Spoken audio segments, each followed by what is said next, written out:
interesante todo nuestro contenido que lo vas a encontrar en nuestras redes, también en nuestro canal de YouTube, allí donde usted que ya está suscrito, dele like y comente, por supuesto. Todas nuestras entrevistas están allí para ti. Muchas gracias a todos los que ya se suscribieron.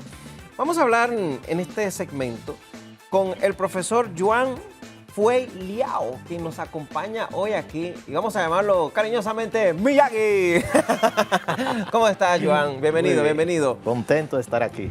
Óyeme, mira. Pero déjame decirte Ajá, que dijiste sí. mi nombre correctamente. Qué bueno. Porque alguna gente se equivoca.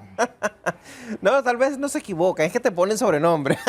No, tú sabes que en una ocasión, y lo digo en serio, Sí. en una ocasión, en un país que no se habla español, me presentaron como Joan Fusilao. Ellos no saben lo que significa eso aquí. No, me morí de la risa. No pude, Claro. no pude hacer casi lo que tenía que hacer de la risa que me dio. Ay, sí, mira, te rebautizaron ahí, muchachos. Mira, pero, Joan, ¿sabes qué? Hay una cosa muy interesante que es el tema de la literatura infantil y que últimamente pues te estás dedicando a estos proyectos escribiendo para los pequeñines. Esto es un tema que es al mismo tiempo una ardua labor, algo muy loable porque los pequeñines, primero hay que inculcarle la cultura de leer. Ya por ahí ya tenemos una tarea que es un poco cuesta arriba últimamente en estos tiempos. Y en segundo lugar, que se interesen en la literatura de lo que vinieron a ver. O sea, ¿cómo llega Joan al tema de la literatura infantil? Pues cuando nació mi primogénito, estrenando como papá, en esa época vivíamos en Nueva York y ahí nació nuestro hijo. Entonces, a mí me enseñaron, por algún lugar oí, que a los niños hay que dormirlos contando un cuento. Entonces yo me llevé de eso.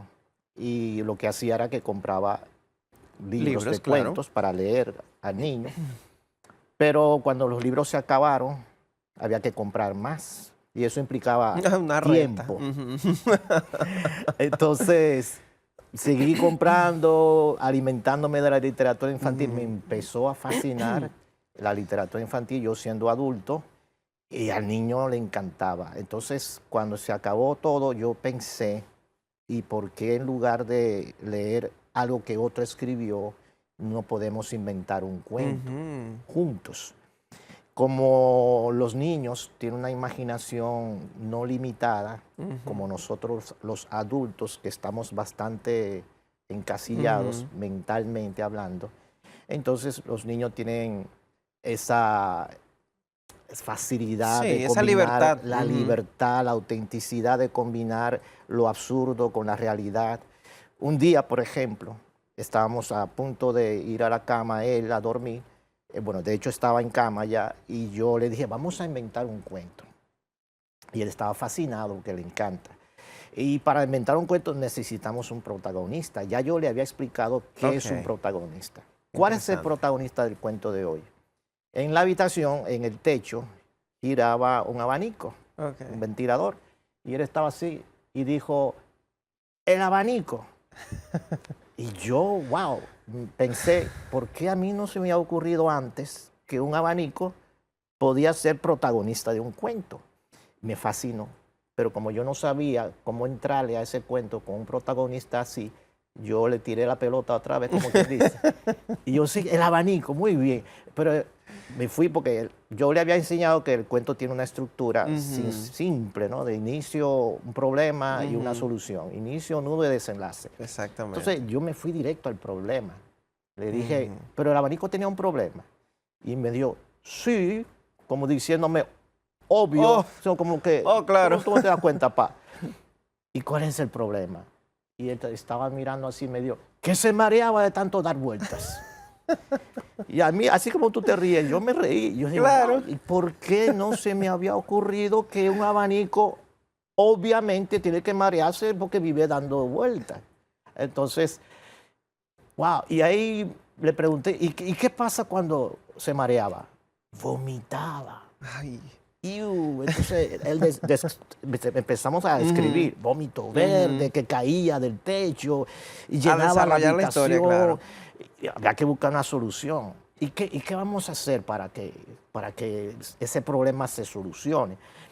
Invitamos a los amigos del abanico.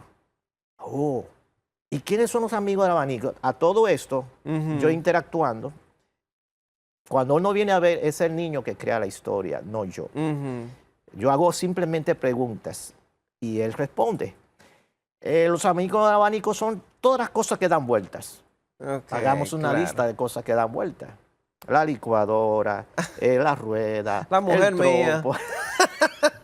Bueno, nosotros mismos, ponerla ahí en esa lista. Nosotros mismos damos mucha vuelta, los políticos dan mucha vuelta, etcétera, etcétera. Bueno, hicimos una lista de cosas que daban vuelta y todos vinieron como amigos a ayudar al abanico, pero de manera infructuosa.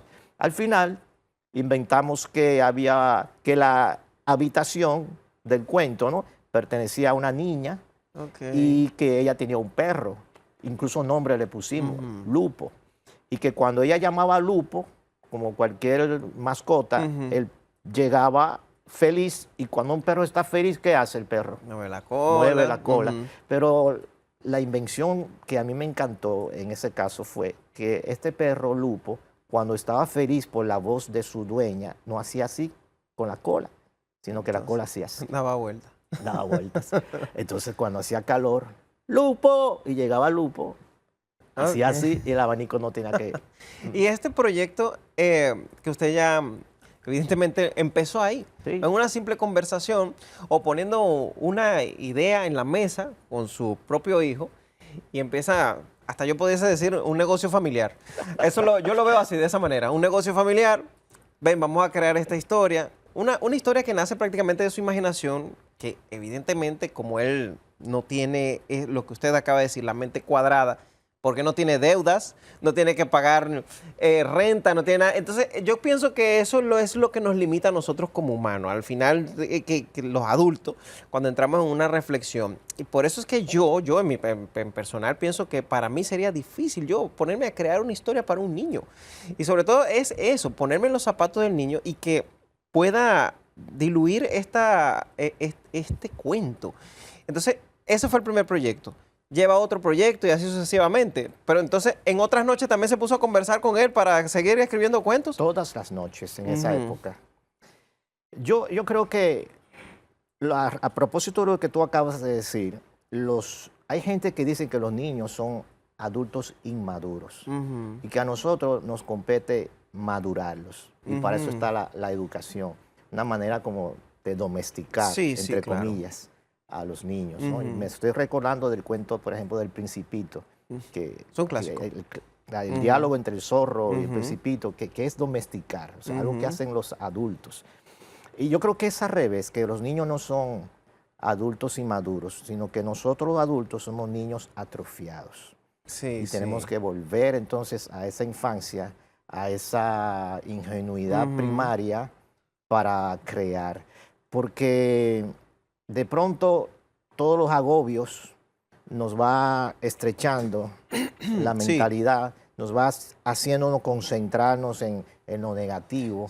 Y ahí todo el mundo es fantasía. Pero yo estoy seguro de que tú eres capaz, no tengo ninguna duda, de que tú eres capaz de crear cuentos para niños. Porque la imaginación tiene poder. Y es un superpoder que no es para esos superhéroes determinados, porque tú eres un superhéroe y los niños también, y los que nos están viendo, y todos somos superhéroes. Por ejemplo, Gianni Rodari, que es un autor italiano de literatura infantil, para mí, la estrella que me dejó guiar, tenía un método que él llamaba binomio fantástico. ¿En qué consiste ese método? Binomio fantástico es tomar dos palabras, dos cosas, digamos, que no tienen nada que ver una con la otra. Por ejemplo, mencióname una cosa cualquiera. Cualquiera. ¿Una lámpara? Lámpara. Entonces yo voy a decir otra cosa que no tiene nada que ver con lámpara. Grano de arena. Ya tengo dos cosas, lámpara y grano de arena. Y junto esas dos cosas y digo, la fantástica e increíble historia de la lámpara que pensaba que era un grano de arena. Y ya con ese título ya empiezo a inventar. Sí, sí, Había sí. una vez una lámpara que tenía Es una luz composición. y etcétera, etcétera, pero creía que era un Ujú. grano de arena y le gustaba estar en la playa con los otros granos de arena, etcétera. Y por ahí va surgiendo la historia. Sí, qué La interesante. imaginación no tiene límites. No, no, y la estupidez humana tampoco. Por eso que yo siempre digo, eso era antes, cuando era joven y estúpido, ahora solo soy estúpido. Pero no, pero Joan, mira, sabes que uno se limita a muchas cosas, incluso en el trabajo. Vamos a llevar esto al día a día, por ejemplo. En el mismo trabajo, cuando estamos incluso embotados por el mismo estrés, uno se bloquea. De una vez ya estás bloqueado, no puedes resolver, no puedes pensar, tienes que salir, tomar aire, tal vez, yo qué sé. Pero a todas estas, estos son proyectos que son muy comprometedores, porque no solamente tiene que gustarle a los niños, sino que a los padres también. Porque sí, obviamente los niños no tienen el poder adquisitivo que tienen los padres, por eso es que siempre dicen, el gancho de los padres son los niños. Claro, Tiene que gustarle a los niños para que el padre lo pueda pagar. Sí, el marketing debe estar dirigido a los adultos, que son los que tienen el poder de adquisición. Fíjate que son dos cosas que van como el grano de arena y la lámpara. Ahí para mí un punto a observar es que el peligro es crear literatura infantil pensando solo en los adultos que van a comprar. Porque entonces vamos a ir por el gusto de los adultos y a veces el gusto de los adultos no coincide con el gusto de las niñas. Ni y en de los niños. colores siquiera, ni en Entonces, el tema de los diseños. Mira, una vez, voy a contar una anécdota, una vez yo estaba en una librería aquí en la ciudad y estaba con uno de mis hijos y uno de mis hijos pues estaba ahí hurgando en los libros y pasando páginas y tomando otro y todo eso. De pronto llega una señora que iba a comprar algo, andaba con un hijo suyo también, no los conozco, y se me acerca a ella y me pregunta, ¿ese que está leyendo es hijo tuyo? Y yo, sí, ok, y se queda como mirando. Y luego le pide en una lista de colegio un libro a la dependienta, y cuando llegó el libro que ella requirió, le dice a su hijo, porque oí la conversación, tú no te vas a leer ese libro tan grande. Yo no sé cómo ese colegio te puso ese libro. Eso, no, tú no te vas a leer eso. Y entonces, luego se me acercó ella y me dijo, ¿y cómo tú haces para que él lea? Y yo estuve a punto de decirle 2 o 3 cosas, pero me contuve.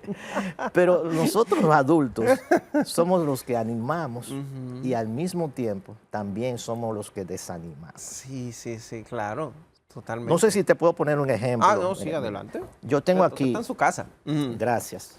Esto es una bolsa, una funda de cartón. Ok. Yo, cuando estoy con los niños, que interactúo bastante con ellos, yo les digo, mira, ¿esta bolsa está vacía o está llena? Puedes meter la mano si quieres. Mete la mano, cuidado si te muerde algo. No, bro, está vacía, ¿no? Está vacía. Entonces yo digo, a veces nuestra mente es como esta funda, que uno dice, ay, es que mi mente está vacía, no se me ocurre nada para crear. Y no es cierto. Si uno se cierra, ¿no? Se cerró la mente, pero si mantiene la mentalidad abierta y sobre todo la mentalidad abierta al poder de la imaginación, pues la imaginación lo que hace es hurgar en nuestro interior y cada vez que la imaginación hurga en nuestro interior, sale de ahí cosas maravillosas. Y uno dice, ay, es que ya yo di muchas ideas, se me acabaron. No, no es verdad. Si tú no te cierras, sino que te abres, la imaginación mete su mano y toda vez que la imaginación mete su mano, saca de ahí cosas maravillosas.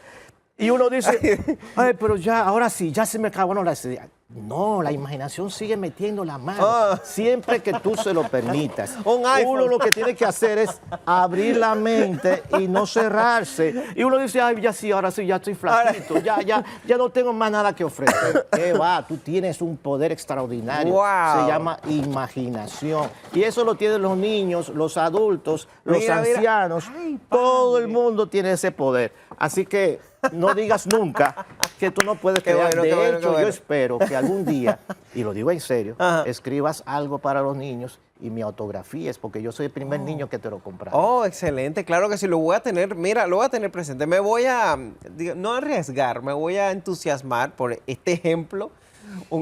tan ejemplar. Yo pensé que iba a sacar un iPhone, un conejo. Nada. Oye, me sorprendió, me encantó este concepto, este ejemplo literario de lo que es la creatividad.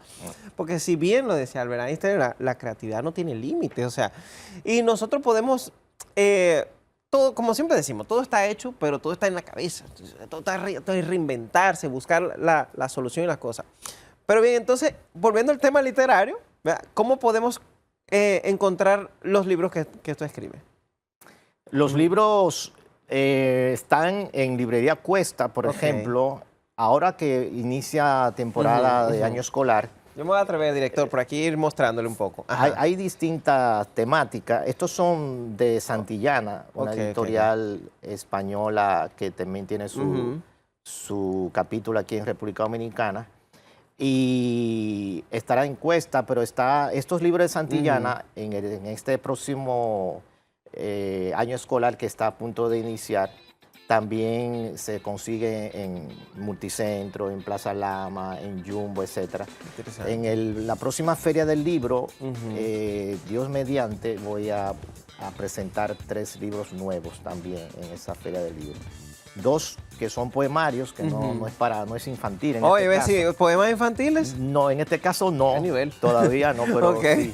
Y un tercer libro que ya está listo, pero no lo pude traer porque acaba de salir de imprenta, que será presentado también en la feria. Bueno, Joan, eso queda como materia pendiente entonces para una próxima conversación aquí en nuestro espacio. Esa es la idea, porque así puedo volver acá. Y quiero agradecer a Diana, por cierto, que fue la que nos acercó en esta grata conversación. Muchísimas gracias, Diana, quien está aquí laborando como asistente de producción. Muchísimas gracias, mi estimado Joan. Usted sabe que esta es su casa, bienvenido siempre. Gracias.